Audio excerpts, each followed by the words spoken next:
दोस्तों, स्वागत है आपका हमारे इस YouTube चैनल पर। मैं हूं फ़हीम इनामदार सर और आप देख रहे हैं हमारा YouTube चैनल हेलो मास्टर। दोस्तों, जो कलाम के अज्जा है जिसे मराठी के अंदर शब्दांच्या जाती कहते हैं, उसका जो कलाम का जो दूसरा जुज़ है यानी जो दूसरी ज़ात है जिसे इसमें ज़मीर कहेंगे, तो आज हम इसमें ज़मीर के बारे में तफसीली मालूमात हासिल करेंगे। इसमें ज़मीर मराठी के अंदर कितने प्रकार के होते हैं और उनके इस्तेमाल की बुनियाद पर जो इसमें ज़मीर की किस्में हैं वो 6 किस्में कौन कौन सी है उसके बारे में भी आज तफसीली मालूमात हासिल करेंगे। तो आइए शुरू करते हैं आज का लेसन। दोस्तों, हम सर्वनाम देख रहे हैं। सर्वनाम को उर्दू के अंदर इसमें ज़मीर कहा जाता है और इसमें ज़मीर यानी ऐसे अल्फाज जो नाम की जगह जुमलों में इस्तेमाल किए जाते हैं, यानी नाम का बार बार रिपीटेशन ना हो, इसलिए नाम की जगह जो अल्फाज इस्तेमाल किए जाते हैं उसी को हम इसमें ज़मीर कहते हैं। तो नामाऐवजी वापरल्या जाणाऱ्या विकारी शब्दाला सर्वनाम असे म्हणतात, यानी नाम को ये रिप्लेस करते हैं। नामाच्या लिंग वचन विभक्तीमध्ये बदल झाल्यास सर्वनामाच्याही लिंग वचन विभक्तीमध्ये बदल होतो, यानी अगर से नाम का लिंग बदलता है, वचन बदलता है, विभक्ति बदलती है तो सर्वनाम को भी वही लिंग, वही वचन और वही विभक्ति लगेगी। आइए अब देखते हैं कि मराठी के अंदर जो सर्वनाम इस्तेमाल किए जाते हैं वो कितने हैं। तो मराठी के अंदर जो टोटल सर्वनाम इस्तेमाल किए जाते हैं वो 9 प्रकार के हैं, यानी उसके जो 9 टाइप्स है। पहला मी यानी मैं, दूसरा तू और तुम, जो सामने वाला हमारा मुखातिब शख्स होता है उसके लिए हम ये इस्तेमाल करते हैं सेकंड पर्सन के लिए, तू या आप। तीसरा यानी वो जो हमारे दरमियान में मौजूद नहीं है, गायब है, लेकिन हम उसके बारे में बात कर रहे हैं, जो थर्ड पर्सन है, उसके लिए तो, ती, ते, त्या ये इस्तेमाल होगा। उसके बाद हा, ही, है, ये चौथा उसका टाइप है। पांचवा जो, जी, जे, ज्या। छठा कौन, सातवां काय, आठवां आपन और 9वां जो है तो स्वतः। यानी ये 9 जो है तो सर्वनाम मराठी के अंदर इस्तेमाल किए जाते हैं और ये जो 9 सर्वनाम है तो इनके इस्तेमाल की बुनियाद पर मराठी के अंदर 6 टाइप्स के जो है तो सर्वनाम के प्रकार पड़ते हैं। यानी जो मराठी के अंदर सर्वनाम है वो टोटल 6 प्रकार के हैं। ये एक्चुअल हमारे 9 सर्वनाम हो गए और इनके इस्तेमाल की बुनियाद पर जो 6 टाइप्स है मराठी के अंदर सर्वनाम के वो ये दर्ज झैल है। उसके अंदर पहला है पुरुषवाचक सर्वनाम यानी ज़मीर शख्सी, जिसे पर्सनल प्रोनाउन इंग्लिश में कहते हैं। दूसरा है आत्मवाचक सर्वनाम, इसे ज़मीर माकूस कहते हैं। तीसरा जो दर्शक सर्वनाम, इसे ज़मीर इशारा कहते हैं उर्दू में और इंग्लिश में डिमॉन्स्ट्रेटिव प्रोनाउन कहते हैं। चौथा जो है तो वह है प्रश्नार्थक सर्वनाम, यानी यहाँ पर इसके ज़रिए सवाल किया जाता है, इसे उर्दू में ज़मीर इस्तिफ़ामिया कहते हैं और इंग्लिश में इंट्रोगेटिव प्रोनाउन कहते हैं। पांचवा जो प्रोनाउन का यानी इसमें ज़मीर का प्रकार है वह है सामान्य या अनिश्चित सर्वनाम, उर्दू में इसे ज़मीर तनकीर कहते हैं और इंग्लिश के अंदर इसे इंडेफिनेटिव प्रोनाउन कहते हैं। छठा जो है तो वो है संबंधी सर्वनाम, इसे उर्दू के अंदर ज़मीर मौसूला कहते हैं और इंग्लिश के अंदर इसे रिलेटिव प्रोनाउन कहा जाता है, यानी जो यहाँ पर संबंध दिखाता है, एक दूसरे का ताल्लुक़ दिखाता है। आइए अब एक एक को तफसीली देखते हैं। पहला हमारे पास जो प्रोनाउन का टाइप है वो है पुरुषवाचक सर्वनाम। तो पुरुष जो है वो क्या है या इस पुरुष किसे कहते हैं, सबसे पहले वो देख लेते हैं कि बोलताना व्यक्तीचे 3 गट पड़ता है। जब हम बात करते हैं या कोई चीज़ लिखते हैं तो हम 3 टाइप्स के व्यक्ति के बारे में यानी अशख़ास के बारे में बात करते हैं। एक तो बज़ाते ख़ुद के बारे में बात करते हैं जो बोल रहा है यानी बोलना रहा। दूसरा जो समोर्ची व्यक्ति है, समोर्ची व्यक्ति यानी जो हमारे सामने है, जो हम जिससे हम मुखातिब है। तीसरा वो शख्स होता है जो हमारे दरमियान हाजिर नहीं होता लेकिन उसके बारे में हम बात करते हैं, तो ज्याच्या विषयी अपन बोलता हो। तो यहाँ पर जो 3 व्यक्ति है यानी जो शख्स है, 3 अशख़ास को ही मराठी में पुरुष कहा जाता है और इन पुरुष के पर से ही पुरुषवाचक सर्वनाम के 3 प्रकार पड़ते हैं। पहला है प्रथम पुरुषवाचक सर्वनाम, यानी यहाँ पर है फर्स्ट पर्सन यानी मुतकल्लिम, जिसे हम कहेंगे जो कलाम कर रहा है, जो बात कर रहा है। तो बोलणाऱ्याने स्वतःविषयी किंवा स्वतःसाठी वापरलेली सर्वनाम, यानी जो मुतकल्लिम है, जो कलाम कर रहा है, उसने बात करते वक्त खुद के लिए जो अल्फाज इस्तेमाल किए हैं नाम की जगह पर, उसे हम प्रथम पुरुषवाचक सर्वनाम कहते हैं। तो ये उर्दू मराठी के अंदर मी, स्वतः, अमी और आपन, ये जो चार सर्वनाम है ये प्रथम पुरुषवाचक सर्वनाम है। आइए अब इन्हें मिसालों के ज़रिए समझ लेते हैं। मी बाजारात गेलो, यहाँ पर मी यानी मैं बाज़ार में गया या बाज़ार के लिए गया। दूसरा, आम्ही बाजारात जातो, यहाँ पर आम्ही कहा गया यानी यहाँ पर आम्ही के अंदर मैं खुद शामिल हूँ, इसलिए यहाँ पर हम इस तरह से लफ्ज़ इस्तेमाल किया हुआ है। तो हम जो है तो ये प्रथम पुरुष के लिए इस्तेमाल हुआ है। उसके बाद है अपन बाजारात जाओ, यानी हम बाज़ार में जाएंगे, इस तरह से।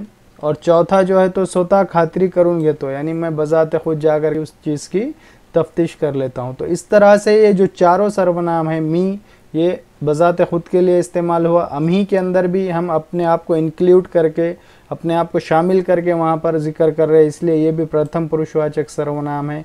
आपन बाजारात जाओ, यहाँ आपन जो है तो आपन के अंदर मैं खुद अपने आप को यहाँ पर क्या कर रहा हूँ, शामिल करके बात कर रहा हूँ, इसलिए ये भी प्रथम पुरुषवाचक है। और उसी तरह से स्वतः खातिरी करूँगे, तो यानी मैं खुद उस चीज़ की तफ्तीश कर लेता हूँ, उस चीज़ की खातिरी कर लेता हूँ। तो ये जो चारों सर्वनाम है मैं खुद अपने आप के लिए इस्तेमाल कर रहा हूँ, इसलिए ये प्रथम पुरुषवाचक यानी जो मुतकल्लिम है, जो कलाम कर रहा है, उसके लिए इस्तेमाल हो रहे हैं, इसीलिए इसे प्रथम पुरुषवाचक सर्वनाम कहा गया है। आइए अब पुरुषवाचक सर्वनाम का जो दूसरा प्रकार है, जिसे द्वितीय पुरुषवाचक कहते हैं, उसे देख लेते हैं। तो द्वितीय यानी वो शख्स जिससे हम मुखातिब है। तो मुखातिब वाले शख्स से हम जब बात करते हैं तो उसके लिए जो इसमें ज़मीर इस्तेमाल करते हैं तो वो तू, तुम ही, आपन और स्वतः, ये चार जो है तो हम यहाँ पर सर्वनाम यानी इसमें ज़मीर इस्तेमाल करते हैं। तो आपन और स्वतः ये जो है तो प्रथम पुरुषवाचक के लिए भी इस्तेमाल होता है, द्वितीय पुरुषवाचक के लिए भी होता है, और आत्मवाचक सर्वनाम जो है उनके लिए भी होता है। तो वो किस तरह से, तीनों की मिसालें हम आगे देखेंगे। अभी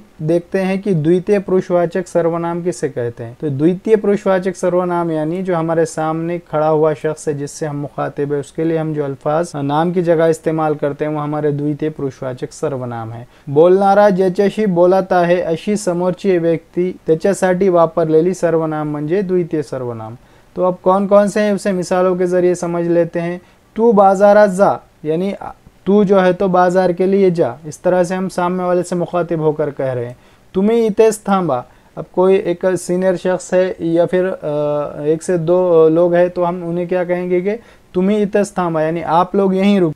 तीसरा जुमला जो है तो उससे समझ लेते हैं कि आपन छान बोलला, यानी आपने जो बात की वो बहुत ही उम्दा की। तो आप, यहाँ पर अपन जो है तो आप इस अंदाज में आया है, इसीलिए ये जो है तो सामने वाले व्यक्ति के लिए यानी सामने वाले शख्स के लिए जिससे हम मुखातिब है उसके लिए इस्तेमाल कर रहे हैं, इसीलिए ये द्वितीय पुरुषवाचक सर्वनाम है। उसी तरह से चौथी जो मिसाल है, स्वतः जाऊन आलात बरे झाले, तुम खुद बजाते खुद जाके आए या आप बजाते खुद जाके आए, ये आपने अच्छा किया, इस तरह से हम सामने वाले को मुखातिब होकर कर रहे हैं। तो यहाँ पर ये जो स्वतः है ये जो सामने वाले व्यक्ति के लिए यानी सामने वाला जो पर्सन है, जो शख्स है, उसके लिए आप खुद इस मायनों में इस्तेमाल हुआ है, इसीलिए यहाँ पर ये जो स्वतः लफ्ज़ है जो प्रथम पुरुषवाचक है लेकिन यहाँ पर सामने वाले के लिए इस्तेमाल होने की वजह से यहाँ पर ये द्वितीय पुरुषवाचक सर्वनाम का काम कर रहा है। तो ये जो तू, तुम ही, आपन और स्वतः, ये अगर से हम सामने वाले के लिए इस्तेमाल करते हैं तो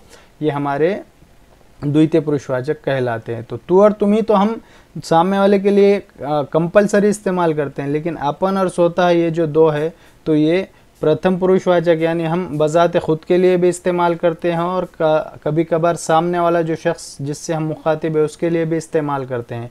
तो जिस सूरत में या जिस जुमलों में आपन और स्वतः ये जो दो सर्वनाम है, ये जो सामने वाले समोरच्या व्यक्तीसाठी इनका अगर से हम इस्तेमाल करते हैं तो ये द्वितीय पुरुषवाचक सर्वनाम कहलाते हैं। मिसाल 3 और 4 यहाँ पर आप देख सकते हैं। आइए अब जो हमारा पर्सनल प्रोनाउन है जिसे हम पुरुषवाचक कहते हैं उसका जो तीसरा प्रकार है वो देख लेते हैं। तो हम जब बात करते हैं तो एक तो बजाते खुद के बारे में बात करते हैं या फिर मुखातिब से बात करते हैं या मुखातिब से किसी तीसरे शख्स के बारे में बात करते हैं जो हमारे दरमियान में मौजूद नहीं है। तो इंग्लिश में उसे थर्ड पर्सन कहते हैं और उर्दू में उसे गायब कहा जाता है।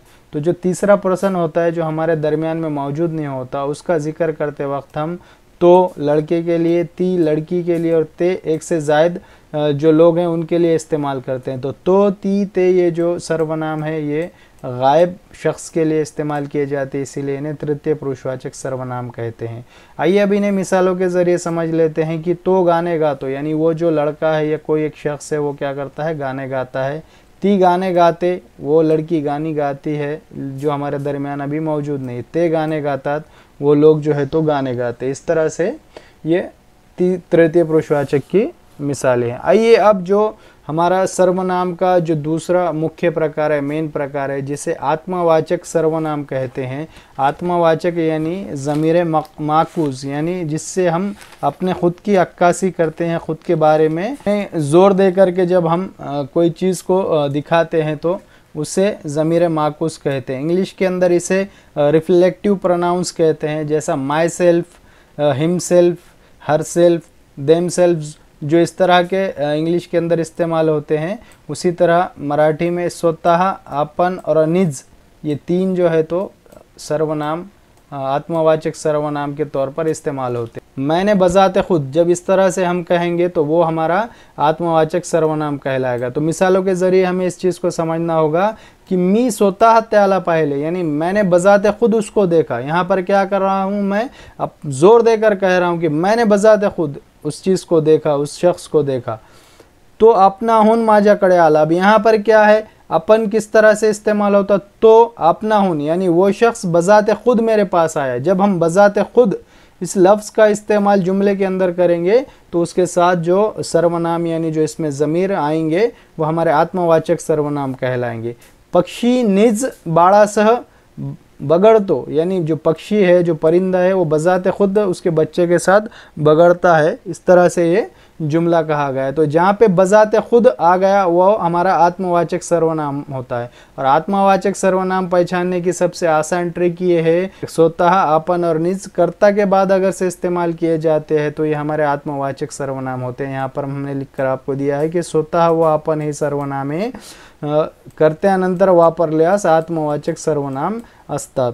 आइए अब जो नेक्स्ट टाइप है वो देख लेते हैं। यहाँ पर थोड़ा सा एक जो अहम चीज़ें हैं यानी कन्फ्यूजन पैदा करने वाली, तो उसको हमने थोड़ा सा एलोबरेट करके और थोड़ा सा तफसील के अंदर बताया है कि स्वतः वो अपन, यानी ये हमने देखी कि स्वतः और अपन जो है तो हमारा यहाँ पर भी इस्तेमाल हो रहा है आत्मवाचक सर्वनाम में।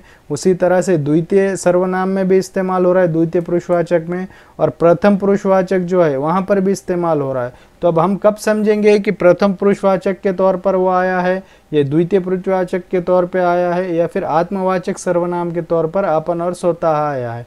तो उसको समझने के लिए यहाँ पर थोड़ा सा उसका एक्सप्लेनेशन दिया हुआ है कि स्वतः और आपण ये जो दो सर्वनाम है ये कर्ता म्हणून स्वतःसाठी वापरल्यास उनका जो फॉर्म होगा वो पुरुषवाचक होगा। यानी जब हम यानी स्वतः और आपण इन दोनों सर्वनाम को यानी इसमें ज़मीर को हम कर्ता यानी हमारा जो वाक्य का सब्जेक्ट है उसके तौर पर इस्तेमाल करते हैं और ख़ुद का जिक्र करने के लिए हम अगर से उन्हें इस्तेमाल करते हैं तो वो प्रथम पुरुषवाचक कहलाते हैं। मिसाल के तौर पर समझ लेते हैं कि अपन बाजारात जाओ, यानी यहाँ पर क्या है कि कर्ता हम है, तो हम के अंदर मैं अपने आप को इंक्लूड करके कह रहा हूँ, तो इसीलिए ये प्रथम पुरुषवाचक है। उसी तरह से स्वतः बगुन ये तो यानी मैं खुद जाता हूँ उस चीज़ को देख के आता हूँ। तो यहाँ पर जब ये कर्ता हम अपन और स्वतः खुद के लिए इस्तेमाल करेंगे तो ये हमारे प्रथम पुरुषवाचक कहलाएंगे। उसी तरह से स्वतः वो अपन ये दोनों लफ्ज़ अगर से हम समोरच्या व्यक्तीसाठी यानी सामने वाले शख्स के लिए इस्तेमाल करेंगे तो वो द्वितीय पुरुषवाचक कहलाएंगे। किस तरह से देख लेते हैं। अपन खूब गोड़ बोलता, यानी हम क्या कर रहे हैं, सामने वाले को मुखातिब करके कह रहे हैं कि आप जो है तो बहुत ही मीठा बोलते हैं। स्वतः बगून घ्या, आप खुद से देख लीजिए। यहाँ पर स्वतः जो है तो सामने वाले के लिए हमने इस्तेमाल किया, इसीलिए यहाँ पर ये जो समोरच्या व्यक्तीसाठी आया, इसीलिए द्वितीय पुरुषवाचक है। तीसरी जो मिसाल है स्वतः जाऊन बग, यानी तू खुद जा और देख, तो हम सामने वाले को कह रहे हैं, सामने वाले के लिए स्वतः इस्तेमाल किया हुआ है। यहाँ पर भी स्वतः खातिरी करून घ्या, आप खुद क्या कीजिए कि उस चीज़ की तफ्तीश कर लीजिए, उसका जो है तो आपका इत्मीनान कर लीजिए। इस तरह से यहाँ पर स्वतः जो है तो ये सामने वाले के लिए इस्तेमाल हुआ है, इसलिए ये भी क्या है हमारा द्वितीय पुरुषवाचक है। अब यही स्वतः और अपन अगर से हम बजाते खुद इस तरह से इस्तेमाल करते हैं और कर्ता के बाद में इस्तेमाल करते हैं, यानी पहले कर्ता आता है और फिर स्वतः और अपन ये शब्द आते हैं तो ये हमारा क्या हो जाता है, आत्मवाचक सर्वनाम बन जाते हैं। तो जब हम सिर्फ कर्ता बोल करके इन्हें इस्तेमाल करेंगे तो ये पुरुषवाचक कहलाएंगे, सामने वाले व्यक्ति के लिए इस्तेमाल करेंगे तो ये द्वितीय पुरुषवाचक कहलाएंगे, और जब हम कर्ता के बाद इसे इस्तेमाल करेंगे यानी कर्त्यानंतर जब हम इसे इस्तेमाल करेंगे तो ये आत्मवाचक कहलाएंगे। किस तरह से, मिसालों के जरिए समझ लेते हैं कि मी स्वतः त्याला पाहिले, यानी ये कर्ता मैं खुद हूँ, और स्वतः ये मी के बाद आया यानी कर्ता के बाद आया, इसीलिए ये हमारा आत्मवाचक है। उसी तरह से तो अपना हून माझ्याकडे आला, ये नारा कौन, तो यानी कर्ता के बाद में ये अपन इस्तेमाल हुआ, इसीलिए आत्मवाचक सर्वनाम है। उसी तरह से तीसरा, पक्षी निज बाळासह बगड़तो, यानी ये जो पक्षी है, पक्षी हमारा सब्जेक्ट है यानी हमारा कर्ता, और कर्ता के बाद ये निज लफ्ज आया, इसीलिए ये भी क्या है, आत्मवाचक सर्वनाम है। तो आप यहाँ पर कंफ्यूज मत होइए, स्वतः आपन का जो इस्तेमाल है तो हमने तीनों तरीक़ों से आपको बता दिया है किस तरह से आपको प्रथम पुरुषवाचक पहचानना है, किस तरह से आपको द्वितीय पुरुषवाचक पहचानना है, और किस तरह से आपको आत्मवाचक पहचानना। और एक चीज़ यहाँ पर एक जो एक्सप्लेनेशन है वो रह गया है, त्याचप्रमाणे स्वतः हे सर्वनाम वाक्याच्या सुरुवातीला आला असेल, यानी जो स्वतः है वो जो वाक्य के पहले आया है, शुरुआत में आया है, और ऐसा वाक्य वो जो वाक्य है वो पूरे मानव जाति के रेफरेंस में बोला गया हो, या फिर ऐसी कोई चीज़ हो जो यूनिवर्सल ट्रूथ हो यानी शाश्वत सत्य जिसे कहते हैं। उसी तरह से मन है यानी एक आदि कोई मिसाल है या कोई प्रमाण है, तो ऐसे चीज़ों के लिए अगर से स्वतः ये लफ्ज़ जो है तो स्वतः ये जो सर्वनाम है वो वाक्य के पहले आता है तो आत्मवाचक सर्वनाम कहलाते हैं। अब फिर से मैं और एक मर्तबा आपको समझा देता हूँ कि स्वतः ये लफ्ज़ हमारे वाक्य के शुरुआत में आता है, और वो वाक्य से जो मायने निकल रहे हैं वो मायने जो है तो पूरे जो मानव जात है यानी जो हमारी पूरी इंसानियत है उसके कॉन्टेक्स्ट में यानी उसके तनाजुर में वो बात की गई है, उसके रेफरेंस में वो बात की गई है, या फिर कोई ऐसी चीज़ कही गई है उस वाक्य के ज़रिए जो शाश्वत सत्य है यानी यूनिवर्सल ट्रूथ है, या फिर कोई महन है, या फिर कोई कहावत है, या फिर कोई प्रमाण है। तो ऐसे तमाम जो वाक्य होंगे वो आत्मवाचक, तो ऐसे तमाम वाक्यों के शुरुआत में इस्तेमाल होने वाला जो स्वतः है वो हमारा आत्मवाचक सर्वनाम कहलाएगा। मिसाल के तौर पर समझ लेते हैं, स्वतः मेल्याशिवाय स्वर्ग दिसत नहीं, यानी हम जो है तो जन्नत की बातें करते हैं, लेकिन जब तक इंसान खुद नहीं मरता तब तक उसे जन्नत क्या है पता नहीं चलेंगी। तो ये जो वाक्य है यहाँ पर स्वतः ये शुरुआत में आया है, और ये जो वाक्य है तो ये पूरा जो इंसानी बिरादरी है यानी इंसान खुद मरने के बाद ही उसे जन्नत मालूम पड़ेगी, इंसान को रेफरेंस बनाकर यहाँ पर ये बात कही गई है, इसीलिए ये जो स्वतः है ये हमारा आत्मवाचक सर्वनाम का यहाँ पर काम करता है। दूसरा जो मिसाल है, स्वतः टाकीचे घाव सोसल्याशिवाय देवपन दिसत नहीं, यानी हमने जब तक ठोकर हम नहीं खाएंगे जब तक हमें खुदा के करीब हम जाएंगे नहीं। इस तरह से ये जो वाक्य है इसमें भी जो है तो एक हकीकतन जो बात है वो की गई है, इसीलिए ये जो स्वतः है यहाँ पर शुरुआत में आया ये भी आत्मवाचक सर्वनाम है। आइए अब तीसरा जो हमारा सर्वनाम का मुख्य प्रकार है वो देख लेते हैं, दर्शक सर्वनाम, ज़मीरे इशारिया या इशारा जिसे कहेंगे, तो इंग्लिश के अंदर इसको डिमॉन्स्ट्रेटिव प्रोनाउन कहते हैं, यानी यहाँ पर ये डिमॉन्स्ट्रेशन करने के लिए, इशारा करने के लिए, किसी चीज़ के तरफ दिखाने के लिए ये जो प्रोनाउन है, ये जो इसमें ज़मीर है या जो सर्वनाम है वो इस्तेमाल किए जाते हैं, इसीलिए इसे ज़मीर इशारा कहते हैं। तो मराठी में हा, ही, है, यानी ये चीज़ जो करीब की चीज़ है वो बताने के लिए हा, ही, है, या ये चीज़ इस्तेमाल होते हैं ये सर्वनाम, और दूर की जो अशिया है, दूर की जो चीज़ें वो दिखाने के लिए तो, ती, ते, त्या ये अल्फाज इस्तेमाल होते हैं। तो इंग्लिश के अंदर हम इसे धिस और दैट वाले अल्फाज इस्तेमाल करते हैं, उसी तरह से मराठी में हा, ही, है, ये, तो, ती, ते, वो, यानी ये करीब की चीज़ों के लिए ये वाले, और ये बाद वाले जो है तो ये दूर की चीज़ों के लिए। तो ये क्या करते हैं कि किसी चीज़ को डिमॉन्स्ट्रेट करने के लिए, उनको बताने के लिए इनका इस्तेमाल होता है, इसीलिए इसे ज़मीर इशारा कहा गया है। मिसालों के ज़रिए समझ लेते हैं कि हा पेना है, यानी ये जो पेन है ये पेन है। उसी तरह से ती गाड़ी है, कोई चीज़ है जो बहुत दूर हमारे से खड़ी है तो उसके बारे में हम बात कर रहे हैं, उसे डिनोट कर रहे हैं, उसे दर्शा रहे हैं, उसे दिखा रहे हैं, ती गाड़ी है, तो यहाँ पर ये ती इस्तेमाल हो रहा है, इसीलिए ये हमारा दर्शक सर्वनाम है। उसी तरह से तो टेबल है, वो टेबल है, नामानंतर वापरलेलं, अब यहाँ पर एक टिप है, यानी और एक कभी अपवादात्मक चीज़ों में क्या होता है कि नाम के बाद भी हा ही है इस्तेमाल होता है, यानी वाक्य का जो कर्ता है वो नाम आएगा या वाक्य की शुरुआत में एक नाम आएगा और उसके बाद अगर से ये हा ही है इनमें से कोई सर्वनाम इस्तेमाल होता है तो वो सर्वनाम भी दर्शक सर्वनाम ही कहलाते हैं। एग्जाम में अक्सर ये क्वेश्चन पूछता है कि दिए हुए वाक्य के अंदर जो सर्वनाम इस्तेमाल हुआ है वो कौन सा है, तो ये सर्वनाम दर्शक सर्वनाम है, यानी जो हमारा सब्जेक्ट है या वाक्य की शुरुआत में कोई नाम आता है। तो यहाँ पर देखिए गंगा ही हिंदुंची पवित्र नदियाँ है, इस तरह से यहाँ पर एक वाक्य दिया हुआ है तो गंगा के बाद ये दर्शक सर्वनाम यहाँ पर इस्तेमाल हुआ है। उसी तरह से सचिन हा चांगला खिलाड़ू है, यहाँ पर भी वाक्य की शुरुआत में सचिन ये लफ्ज़ आया है और चांगला खिलाड़ू यानी सचिन के बारे में यहाँ पर बात हो रही है। तो जब नाम के बाद हा ही है ये इस्तेमाल होते हैं तो वो तमाम दर्शक सर्वनाम कहलाते हैं। दोस्तों हमने आज की वीडियो में 3 जो सर्वनाम हैं वो 3 सर्वनाम के प्रकार देखे। वीडियो ज़्यादा लंबी होने की वजह से जो बचे हुए 3 जो इसके प्रकार है सर्वनाम के वो हम आगे के वीडियो में देखेंगे। तो उम्मीद करता हूं कि आज की वीडियो आपको अच्छी लगी होगी और जो हमारे 3 जो सर्वनाम के प्रकार है, पुरुषवाचक सर्वनाम हमने देखा, उसी तरह से आत्मवाचक सर्वनाम देखा ज़मीर माकूज, और तीसरा दर्शक सर्वनाम यानी ज़मीर इशारा देखा। तो ये आपको अच्छे से समझ में आ गए होंगे। बचे हुए जो 3 सर्वनाम है वो समझने के लिए आपको हमारी आने वाली वीडियो देखनी होगी। तो मिलते हैं हमारी नेक्स्ट वीडियो में, तब तक के लिए गुड डे, गुड बाय।